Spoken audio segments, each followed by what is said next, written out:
Kia ora, and welcome to Chaos.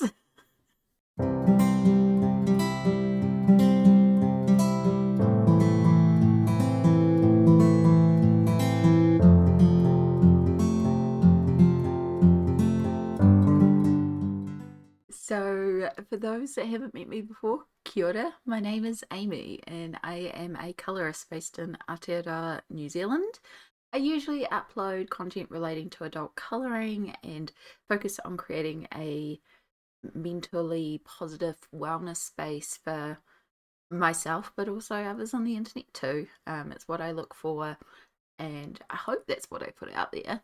We focus on being a really chill, fun time and enjoying adult colouring, which is my mental wellness activity and something that I'm really passionate about. So, normally I would be putting up September completed pages, and I have pages to show you. This is the stack. I did complete some pages in September. However, I also moved house, hence the new background. I did quite a few different things in September, and I also had a lot of things happen in my life, which is also why most of September I was AWOL. And that's basically the only consistency you get on this channel, is that I will disappear for a while and then I'll come back and I'll tell you why I disappeared. 90% of the time it's because I need a mental health break, and I will always put my mental health first and take those breaks because we should. This was no exception this time. This was part of it. So while I load in a ton of stuff into all this brand new storage areas that I've got, so much more storage, so excited, I thought, let's do a little time lapse of me putting stuff away and getting organized. And while I do that, I can do a little voiceover. So if you like organization and things going into places and stuff like that, I like this video. I like that sort of stuff. So we're gonna hopefully get ourselves a bit more organized in here, find my coloring books, including my book that I track all my stuff in, so I can actually know what I did color at the start of September before chaos imploded, and just talk about general life stuffs, all the things that's happened, and how the future's gonna be, stuff like that.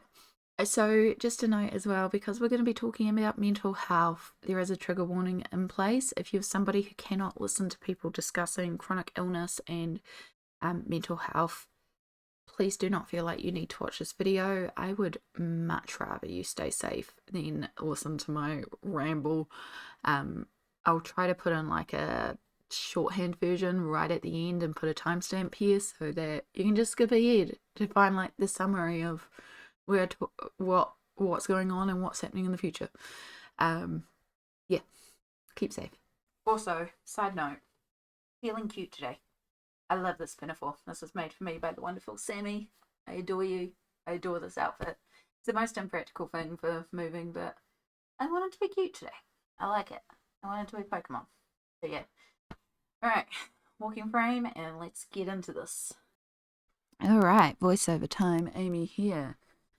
So, basically, I had quite a bit of a mental breakdown. I did manage to avoid going into hospital, which was lovely, but that was because of my wonderful mother essentially letting me move in very, very quickly with her. So, I have got quite a significant mental health history, and one of my strongest attributes is recognizing the signs of when I am moving into a bit of a mental crisis and stopping that in its path, reflecting on what I can change, what I need help with, and reaching out for help. Earlier this year, for example, I did take a break because I reached out to my GP because I knew my mental health wasn't doing great. We did a complete medication swap over, which meant coming off one medication and switching onto a new. This process took about a month.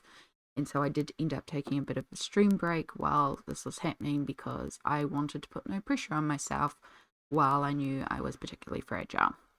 The medication has helped, but we have had to bump it and review it. Medication is an ongoing thing and needs consistent management. And especially when my mental health is declining, we need to try different things in order to find the right thing that works for me. So I knew my mental health has been fragile for a while. I'm dealing with chronic pain every day. It feels like my body is on fire, like I am walking on glass, and I have to keep pushing through. And I try to do that as positively as I can, but some days are hard, and I'm tired, y'all. I'm really tired. I'm really tired of hurting all the time. And it was starting to take a toll on me mentally. The other thing was my living situation. So I was living in a 1-bedroom apartment in the centre of town, and I had had this foreboding feeling for a while that something wasn't right. And as somebody with chronic anxiety, sometimes it's hard to separate anxiety, this isn't right, from actual gut feeling, this isn't right. It could be a cross between the two. I think there's a cross between the two. But as an anxious person, sometimes it's hard to be in these situations and just go, no, it's just anxiety, calm down. But yeah, I have been not experiencing great things in this apartment for a while. The apartment also was in a very old building, and the only way I could access my apartment was via an elevator that consistently broke down. The other thing is, this apartment was in the centre of town. It was also an apartment in an office building with a shared kitchen across the hallway from me. And so I would consistently smell cooking smells and burning smells from the shared kitchen and the restaurants around me, and potentially other places as well. But this thing of being trapped in an apartment and thinking the apartment's on fire was getting to the point that I was walking around checking that every single power switch was off, checking if the walls were hot, because I kept smelling smoke and I thought the apartment was on fire. I wasn't able to cook. I couldn't even use a microwave or a kettle on some days. Like, it was almost getting OCD with how I had to go around and check that every possible power plug was turned off. Like, it was getting really, really bad there for a while. I am now working with a psychologist and a psychiatrist and a counsellor and quite a good mental health team. I've had a really good GP about my mental health for a long time, but we did reach out for additional help because of what's been going on. And one of the things that I have learned is that the feeling of being trapped in the apartment and the fire, we believe it is actually a form of PTSD linked to my car accident that I had almost 2 years ago now. I still get quite anxious in the car. I have made myself start driving again. I have managed to get to the point where I'm comfortable driving around town. I haven't really done open roads yet, but I still feel myself sort of sucking my breath in when I go too fast around a corner. And this is because of the car accident that I had, that I walked away with nothing more than minor injuries. The car was a total write-off and I was the only one involved in this car accident. But I genuinely thought I was going to die. I managed to survive the crash, but then the airbags exploded. And because of the way the car impacted, I was also trapped in the car. And I've never been in a car accident before, so I did not know when airbags explode, they smell like smoke and the car's on fire and the car fills with smoke.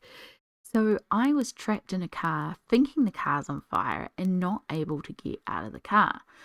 Is this sounding familiar?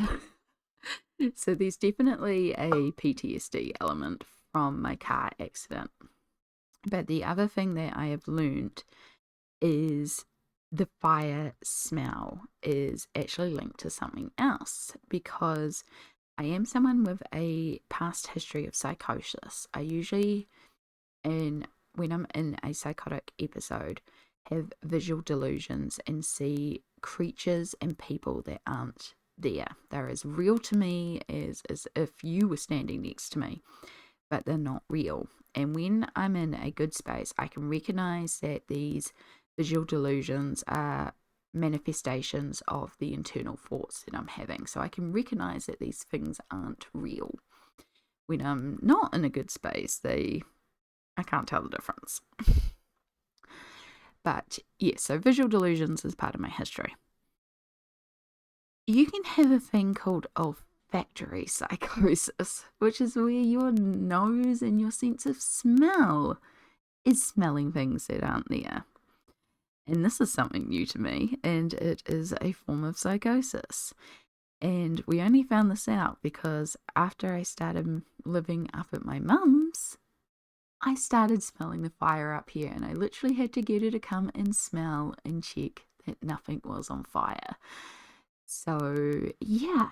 And normally visual delusions are sort of a warning for me that I am in a really bad mental space and I need to get help ASAP.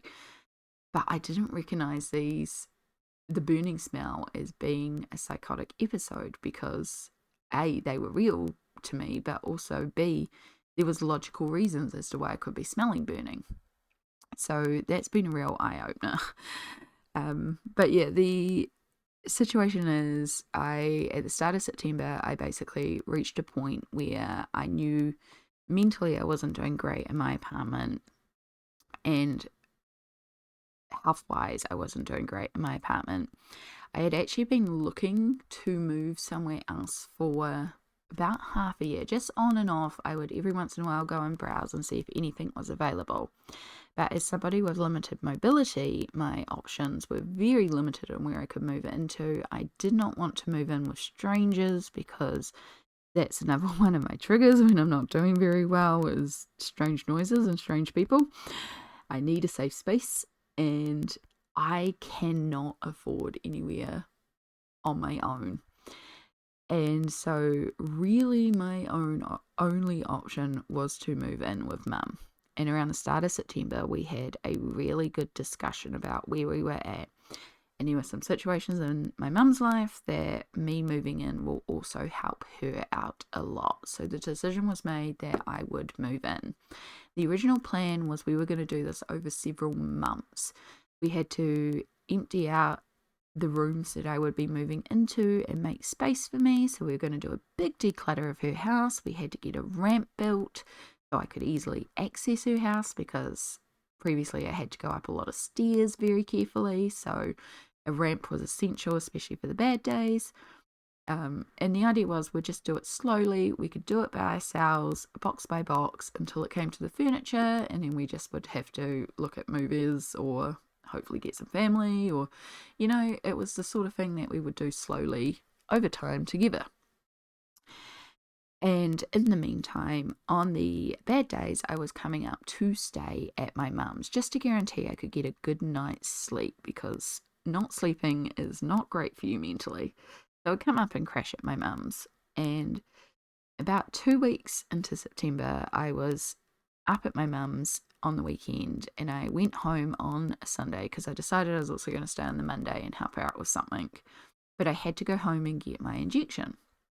So I popped into the apartment to get my injection, and I had the worst anxiety attack I have had in a long time, to the point where I had to literally, I gave myself 30 seconds, I held my breath, I ran around the apartment as quick as I could and grabbed as many bits as I could, threw them into bags, and then walked out of the apartment and realised that I could not step foot in there alone. That was the state that I was in.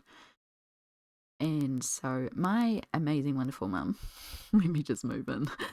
I couldn't even afford to pay rent because I had to pay rent at my old place, so she just let me crash, and we worked on getting me out as quickly as possible. The landlords were really nice about understanding the situation and basically let me not have a notice period and just said, the instant you're out, we'll call it done. So that was really handy. And yeah, we got onto a builder ASAP for the ramp. We started decluttering as much as we could here so that I could move in and have the space to move in. So it wasn't the proper full declutter that we were going to do. We were just focusing on clearing room downstairs to store my stuff and clearing the 2 rooms that I was moving my stuff into for my space. And at the same time, I contacted my GP and initiated part of my crisis plan because I knew we were at that point, and we began getting a lot more help from the psychiatrists, and just getting additional support that my GP wasn't able to give me on her own. But yeah, so it was a crazy few weeks, and we looked at a few different things, including getting a company to do pack and move for me, so I didn't even have to go into the apartment. But in the end, some family came in from out of town, and with the three of them there, we managed to pack and move my entire apartment in 3 days. And there were many points where I had to stop and say, hey, are you smelling smoke? And they would be like, nope, there's no smoke. You're okay, Amy. Nothing's on fire. There was one time we did smell smoke, and that's because the vacuum cleaner burnt out. And they were like, yes, this time the fire's real. And it's okay. We've unplugged it. Nothing's on fire. But yes, you're smelling smoke. So we did try to have fun with it. It was a really fun weekend. As tiring as it was. I also moved with a chest infection, so I was like ratchet. Doesn't even begin to describe how awful I felt. But I pushed myself through, and then I basically slept for 2 days straight afterwards. So that's why we're only just starting to unpack now, because your girl was dead. But yeah, the other thing as well as moving out of the apartment was we discovered a bunch of leaks. So the gut feeling that I've had that something's been wrong in the apartment for a long time was that there's some major leaks going on. Now, there was a leak about 2 years ago in the apartment. The landlords had come in and they had fixed this leak, and they had painted where they could, but they were like, we need to kind of repaint this whole wall, and we can't do it with your stuff in there, and we're not going to ask you to move out your stuff because we know how difficult that is for you. So as long as you're okay with the wall like that, we'll paint it eventually when we can figure out a way to move you and your stuff to do this. So they were aware that they had some painting to do already. But when we started moving furniture, we discovered that part of the bottom of the wall had been letting in water, and there was mold under all my bookshelves, and 2 of my bookshelves actually had to be thrown out because they were moldy. And the books that are on them, I hope they're okay. They got packed before we realised this, and yeah, so fingers crossed they're okay. But yeah, they're going to have to like rip up the carpets and repaint the whole thing, because all the paint on the walls is peeling off. The carpet has got a ton of mold. So yeah, it's been leaking, not like a puddle, but enough of a trickle of water to be coming in to be affecting things. And the original leak that they fixed has also started leaking again. So, you know, they got some repair work to do. So they were very happy to be with me to just like hand in the keys once we were done and be like, yo, we're out. We didn't even really finish cleaning. My aunt did an amazing job in the kitchen and the bathroom for me, but like the bedroom wasn't even properly cleaned. The walls needed dusting and stuff. And we didn't do a good job on the carpets, but they're going to have to rip out those carpets regardless. So they weren't worried about that at all, because they have to do some major repair work in there. So yeah, my gut feeling was right. There wasn't anxiety, there was something going on at the apartment. So yeah, fingers crossed for the TTRPG books. Luckily it wasn't my colouring books, it was my TTRPG collection though. Possibly my limited edition Critical Role books, which I really hope they're okay, but until I find the books in the wall of stuff, yeah. But yeah, so for the future, I am now here at my mum's. It is a positive thing. I am safe. I am in a much better environment for me. It is helping my anxiety immensely. There is still that little thing of like, I just moved back home with mum, and you know, I'm 36 years old. I should be an independent person, yada, yada, yada. No, it's not the situation. Like, I am still an independent person. It's just recognizing that, you know, we need to help each other out. We both have chronic illnesses. We both have things that we can do that we need help with, and each of us can provide that help for each other. Like today, for example, I was able to cook dinner, but I couldn't peel potatoes because of my hands. So my mum peeled the potatoes and I cooked the rest of dinner, because I could do that and I enjoy cooking, and she hates cooking. So she got a lovely home cooked meal, and all she had to do was peel potatoes for me, which I couldn't do because the cold water and my hands just don't match up. There was a day where, because I had a chest infection with the move, I was just dead, and she had the energy to just make a very simple dinner, but it meant that I ate proper food instead of just snacks because I didn't have the energy or the mobility to do anything else. Like I said, I have been making myself drive again, and my mum doesn't drive, so I can help her out by taking her to places. It's give and take, so it is a positive thing. Plus, there's a kitty here, and who doesn't love a kitty? So yeah, while I get settled here, there will be no live streams for a while. The internet here is not actually good enough for me to live stream on. It will eventually be upgraded. It's just not a priority right now. There's too much other stuff to do. But eventually we'll get some better internet, so we'll come back to live streaming. Plus, I do want to give myself a bit of a break right now. We're still being kind to ourselves. We're still looking after ourselves. So now, no live streams. I am hoping to maybe film some YouTube videos, but again, I'm not putting pressure on myself. I did find my colouring journal in the unpack, so I can at least see what I coloured in September and maybe put up a September completed pages. There's not a lot, but it's something, you know. We'll see how we get on. But right now, we're mostly focused on being kind to ourselves and giving Shadow a lot of pets and treats. So yeah, that's kind of the situation. I hope you've enjoyed hearing all this. I will pass you over to Amy in person to say goodbye and also give some Shadow cuddles because he decided to come in for the final bit.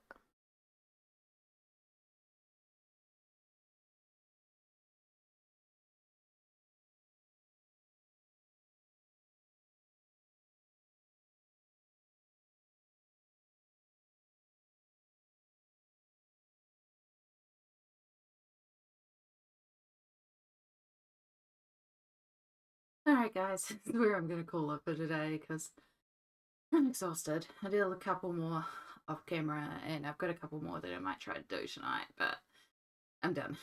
So from Shadow and myself, thank you so much for watching, and I'll catch you all in the next video. Bye!